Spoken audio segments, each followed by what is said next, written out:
Hello friends, ಸಾಕು ಪ್ರಾಣಿಗಳು ಅಂದರೆ ಯಾರಿಗಿಷ್ಟ ಆಗಲ್ಲ. ಅದರಲ್ಲೂ ನಾಯಿಗಳು, ಬೆಕ್ಕುಗಳು ಅಂದರೆ ತುಂಬ ಜನಕ್ಕೆ ಪ್ರೀತಿ. ನಾವು ಅವ್ರನ್ನ ಸ್ವಲ್ಪ ಚೆನ್ನಾಗಿ ನೋಡ್ಕೊಂಡ್ರೆ ಸಾಕು, ಅವರು ನಮ್ಮನ್ನ ಎರಡರಷ್ಟು ಚೆನ್ನಾಗಿ ನೋಡ್ಕೊಳ್ತವೆ.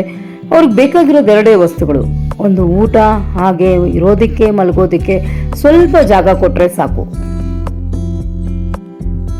ನಿಮ್ಗೆ ಸಾಧ್ಯ ಆದರೆ ಒಂದು ನಾಯಿನ ಅಡಾಪ್ಟ್ ಮಾಡ್ಕೊಳ್ಳಿ, ಅದನ್ನ ಚೆನ್ನಾಗಿ ನೋಡ್ಕೊಳ್ಳಿ. ಅದು ಕೂಡ ನಿಮ್ಮನ್ನ ಅಷ್ಟೇ ಚೆನ್ನಾಗಿ ನೋಡ್ಕೊಳುತ್ತೆ, ನಿಮ್ಮನ್ನ ಕಾಪಾಡುತ್ತೆ, ನಿಮ್ಮ ಮನೆಯೂ ಕೂಡ ಕಾಪಾಡುತ್ತೆ. ಸೊ ಹಾಗಾಗಿ ಸಾಧ್ಯ ಆದರೆ ಅಡಾಪ್ಟ್ ಮಾಡ್ಕೊಳ್ಳಿ. ಇಲ್ಲ ಅಂದ್ರೆ ಬೀದಿ ನಾಯಿಗೆ ಒಂದು ಹೊತ್ತಿನ ಊಟ ಹಾಕಿ ನೋಡಿ, ಅದನ್ನ ನಿಮ್ಮನ್ನ, ನಿಮ್ಮ ಮನೆಯನ್ನ ಸದಾ ಕಾಲ ಕಾಯ್ತಾ ಇರತ್ತೆ. ನಾಯಿಗಳನ್ನ ಹೊಡಿಬೇಡಿ, ಹಾಗೆ ಹಿಂಸಿಸಬೇಡಿ. ನಮ್ಮನೇಲಿ ಕೂಡ 2 ನಾಯಿಗಳಿದೆ ನೋಡಿ, ಎಷ್ಟು ಚೆನ್ನಾಗಿ ನಮ್ಮನ್ನ ಪ್ರೀತಿ ಮಾಡ್ತವೆ. ಹಾಗೇನೆ ನಾವು ಕೂಡ ಅವುಗಳನ್ನ ಅಷ್ಟೇ ಪ್ರೀತಿ ಮಾಡ್ತೀವಿ. ನಮಗೋಸ್ಕರನೇ ಅವು ಇದ್ದಾವೆ, ಹಾಗೆ ನಾವು ಕೂಡ ಅವ್ರಿಗೋಸ್ಕರನೇ ಇದ್ದೀವಿ.